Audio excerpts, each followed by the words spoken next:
नमस्कार साथियों, मैं आपका दोस्त लेखक बिजनेस कोच डॉक्टर उज्जवल पाटनी। साथियों, कौन था दुनिया का वो मोटिवेशनल इंडस्ट्रियलिस्ट जिसकी कार बनाने की कंपनी थी और जिसके कोट्स आज तक हमारे पास आ रहे हैं? वो कौन सा इंडस्ट्रियलिस्ट था दुनिया में जिसकी तारीफ खुद एडोल्फ हिटलर ने पब्लिक स्टेज से की थी? मैं बात कर रहा हूं हेनरी फोर्ड की। साथियों, 1863 में डियरबॉर्न मिशिगन में हेनरी फोर्ड का जन्म हुआ। बचपन से ये जो कबाड़ी लोग होते हैं ना, उसी तरीके के हेनरी फोर्ड कबाड़ी थे और बचपन से इनको मशीनों से पुर्जों से खेलने का बहुत शौक था। 1891 में Henry Ford Edison illuminating company में इंजीनियर के पद पे आ गए और इसके कुछ साल बाद ही वो वहां पर चीफ इंजीनियर बन गए। 1896 में इन्होंने अपना पहला हॉर्सलेस कैरियज बनाया, मतलब बिना घोड़ों की गाड़ी, जिसका नाम दिया इन्होंने क्वाड्री साइकिल। लेकिन इन्होंने इस क्वाड्री साइकिल के सपने के साथ ही अपनी योजनाएं नहीं रोकी। इन्होंने इसके बाद अगली गाड़ी के डेवलपमेंट के लिए क्वाड्री साइकिल को बेच दिया और लग गए अपने नए प्रोजेक्ट में। साथियों, दुनिया के महानतम लोगों का भी कोई ना कोई इंस्पिरेशन होता है। हेनरी फोर्ड एडिसन से खूब इंस्पायर्ड थे। हेनरी फोर्ड की एडिसन से मुलाकात हुई और एडिसन ने कहा, तुम बहुत सही जा रहे हो हेनरी, जाते रहो। और यह सुन के हेनरी फोर्ड के अंदर नया जोश आ गया। इसके बाद हेनरी फोर्ड ने 1899 में डेट्रॉइट ऑटोमोबाइल कंपनी की स्थापना की। अफसोस 1901 में वो भी फेल हो गई। आज मैं आपसे एक बात कहना चाहता हूं, यदि आप कई बार असफल हुए हो ना, परवाह मत करिए। आप जरा वॉल्ट डिज्नी को पढ़ लीजिए, आप जरा अब्राहम लिंकन को पढ़ लीजिए, आप जरा हेनरी फोर्ड को पढ़ लीजिए, आप खुश हो जाएंगे क्योंकि आपको लगेगा मैं इन्हीं की राह पे हूं यदि असफल हो रहा हूं तो। क्योंकि इन सब के अनेकों प्रोजेक्ट असफल हुए। हेनरी फोर्ड ने यहां असफल होने के बाद भी हिम्मत नहीं हारी। 1903 में 28,000 US डॉलर्स के साथ फिर से उन्होंने फोर्ड मोटर कंपनी की स्थापना की। लेकिन बड़े आदमी को बहुत टेस्ट से गुजरना पड़ता है। इसके बाद उनके पास लाइसेंस नहीं था और वहां का सारा ऑटोमोबाइल उद्योग उनके पीछे लग गया। उनके पीछे लग के उन्होंने हेनरी फोर्ड का व्यापार बंद करा दिया। हेनरी फोर्ड ने कोर्ट की शरण ली, वो वहां पर भी हार गए, लेकिन वो फिर अपील दर अपील करते रहे, हिम्मत नहीं हारी उन्होंने। एक के बाद एक वेंचर फेल होते रहे, हिम्मत नहीं हारी और अंततः कोर्ट में उनकी जीत हुई और उन्होंने फोर्ड मोटर कंपनी को आगे चलाने का निर्णय लिया। फोर्ड मोटर कंपनी ने अपनी पहली कार बनाई, मॉडल ए। 1903 में उन्होंने बनाई और 1904 में 1 नहीं, 2 नहीं, 5 नहीं, 10 नहीं, 50 नहीं, 100 नहीं, 500 गाड़ियां सड़क पे दौड़ने लगी। और यहां जरा मैं हेनरी फोर्ड से जुड़ाव महसूस करता हूं क्योंकि उन्होंने अपनी पहली गाड़ी एक डेंटिस्ट को बेची और मैं भी पहले प्रोफेशन से डेंटिस्ट था। मुझे लगता है फोर्ड के जीवन से जरा मेरा कुछ पुराना रिश्ता है। और इसके बाद हेनरी फोर्ड ने बनाई दुनिया की सबसे क्रांतिकारी कार 1908 में, मॉडल टी।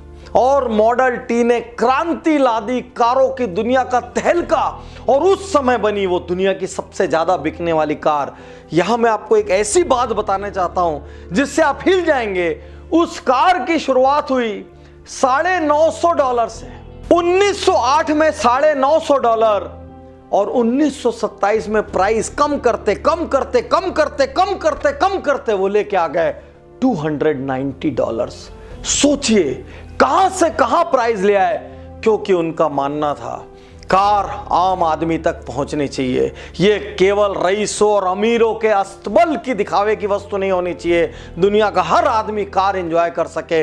इसलिए उन्होंने कम से कम कॉस्ट पर लाने का निर्णय लिया। साथियों, ऐसे लोग अक्सर थोड़े पागल होते हैं।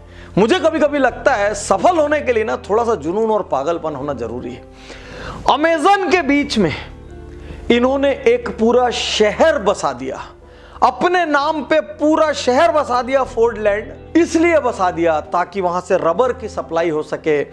लेकिन जो जितना बड़ा बनता है उसकी उतनी बार टेस्टिंग होती है और हेनरी फोर्ड यहां फेल हो गए। हिम्मत हारना तो उनके डीएनए में था ही नहीं। इसलिए यदि आप भी बार बार फेल हो रहे हैं और फोर्ड बनना चाहते हैं या उनकी राह पे चलना चाहते हैं तो बस हिम्मत मत हारिए, कुछ ना कुछ तो अच्छा आपके साथ हो जाएगा। साथियों, हेनरी फोर्ड ने दुनिया की पहली मूविंग असेंबली लाइन का निर्माण किया, जो आज मैक्सिमम इंडस्ट्रीज की पायनियर कही जाती है। मूविंग असेंबली लाइन, जिसमें एक के बाद एक पार्ट्स लगते चले जाते हैं और असेंबली लाइन मूव करती जाती है, उसके निर्माण का श्रेय उसके जनक हेनरी फोर्ड को जाता है। आश्चर्य की बात आपको बताऊं, जब तक मूविंग असेंबली लाइन नहीं बनी थी, एक कार को बनाने में 12 घंटे लगते थे, और जैसे ही हेनरी फोर्ड ने मूविंग असेंबली लाइन का आविष्कार किया, एक कार को बनाने में 12 घंटे से घट के 30 मिनट का समय लगने लगा, यानी लगभग आधा घंटे। तो यदि हम ये कहें, आज जो हजारों लाखों गाड़ियों का उत्पादन हो रहा है, उन सब के पीछे जो सबसे बड़ी शक्ति है, जो स्पीड की शक्ति, जो प्रोडक्शन की शक्ति, वो हेनरी फोर्ड की मूविंग असेंबली लाइन है, तो कहने में कोई अचरज की बात नहीं होनी चाहिए। और ये मूविंग असेंबली लाइन उन्होंने 2 कारणों से बनाई। एक, कॉस्ट कटिंग। उनका मानना था जितनी कम कीमत होगी उतनी ज्यादा कारें पॉपुलर होगी।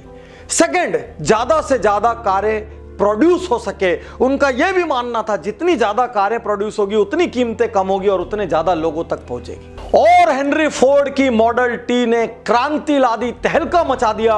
1908 में एक साल में बिकी 10,000 कारें, और वो कार कहलाई most influential car of 20th century, model T. अब हेनरी फोर्ड शिखर पर कैसे पहुंचे, आइए गौर करते हैं उनके बिजनेस के सिद्धांतों पर। हेनरी फोर्ड ह्यूमन कैपिटल में बिलीव करते थे। उनका मानना था जितनी टैलेंटेड टीम आपके पास होगी उतनी ही सफलता आसान होगी। उन्होंने टैलेंट को आकर्षित करने के लिए उस जमाने में $5 की तनख्वाह देना शुरू की, जो आज की तुलना में लगभग $130 पर डे है। उस समय सारा बाजार $2 से $3 के बीच दे रहा था, और हेनरी फोर्ड ने पूरे बाजार को हिला दिया, क्योंकि उनका मानना था दुनिया की सबसे टैलेंटेड टीम को फोर्ड में काम करना चाहिए। दूसरा सिद्धांत, वो ये मानते थे किसी भी चीज को सस्ता खरीदना और महंगा बेचना व्यापार नहीं है। उनका यह मानना था फेयर दामों पर माल खरीदो, बाई ऑन फेयर प्राइस, उसमें थोड़ा सा वैल्यू एडिशन करो और उसको दुनिया के लिए अवेलेबल करो। उनका यह मानना था यदि आप क्रांतिकारी चीजें बना रहे हैं तो पूरी दुनिया तक वो पहुंचनी चाहिए। हेनरी फोर्ड मानते थे इंसान को 2 चीजों से कभी नहीं डरना चाहिए। पहली चीज असफलता, क्योंकि जितनी बार आप असफल होते हैं उतना ज्यादा आप परिपक्व होते हैं, उतना ही वो गलती आप दोबारा नहीं करते। तो आपको कभी असफलता से नहीं डरना चाहिए। और दूसरा, कभी भविष्य से नहीं डरना चाहिए, क्योंकि जो फ्यूचर से डरता है वो अपने आप को लिमिट कर लेता है। इसीलिए कभी कभी लोग कहते हैं पता नहीं फ्यूचर में क्या होगा, पता नहीं भविष्य में क्या होगा। भविष्य से डरिए मत। फियर ऑफ अननोन दुनिया के सबसे बड़े डरों में से एक है। इसीलिए हेनरी फोर्ड कह गए हैं यदि सफल होना है तो 2 भय को हराइए, असफलता के भय को और भविष्य के भय को। हेनरी फोर्ड का सबसे बड़ा सिद्धांत, वो कहते थे always put service before profit. वो कहते थे प्रॉफिट कमाना बुरी बात नहीं है, प्रॉफिट किसी भी व्यापार का ध्येय होता है, लेकिन व्यापार का ध्येय सेवा करना भी होता है। व्यापार का ध्येय लोगों की नीड्स को सर्व करना भी होता है। व्यापार का ध्येय पूरे संसार का ध्यान रखना भी होता है। व्यापार का ध्येय पर्यावरण की जिम्मेदारी लेना भी होता है। वो कहते थे यदि आप सर्विस सही मन से कर रहे हैं, यदि आप पर्यावरण की रक्षा कर रहे हैं, यदि आप अपने लोगों की फिक्र कर रहे हैं, यदि आप वैल्यू एडिशंस दे रहे हैं, तो प्रॉफिट तो दुनिया की कोई ताकत रोक नहीं सकती। प्रॉफिट बाई प्रोडक्ट के रूप में आएगा। इसीलिए मैं हर बिजनेस ओनर को आज इस हेनरी फोर्ड की केस स्टडी के माध्यम से सलाह देना चाहता हूं। मैं हमेशा से कहता आया हूं, अपने बिजनेस गुरुकुल, बिजनेस ऑडिट्स जैसे प्रोग्राम में मैंने लगातार कहा है, बिजनेसेस प्रॉफिट अलोन के लिए शुरू नहीं होने चाहिए। बिजनेस का मूल उद्देश्य सिर्फ लाभ कमाना नहीं हो सकता। बिजनेस का उद्देश्य अखंडता भी होना चाहिए। साथियों, चाहे कितनी भी बड़ी हस्ती क्यों ना हो, जो भी दुनिया में आता है उसको एक दिन जाना पड़ता है।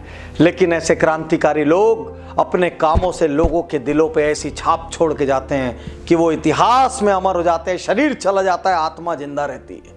1947 तक भारत में भी सैकड़ों हजारों फोर्ड कारें आ गई और भारत की स्वतंत्रता वाले वर्ष 1947 में हेनरी फोर्ड का निधन हुआ। साथियों, हेनरी फोर्ड की ये केस स्टडी आपको कैसी लगी? आप जरूर कमेंट्स में अपने जवाब दें। आपका मुझे सिर्फ इतना साथ चाहिए, आप इन वीडियोस को बहुत बड़ी मात्रा में शेयर करें तो मैं यहां से निर्माण कर रहा हूं और आप उसको दुनिया तक लेके जा रहे हैं। इस पुण्य में हम दोनों बराबर के हिस्सेदार हैं। शुक्रिया, धन्यवाद, थैंक यू।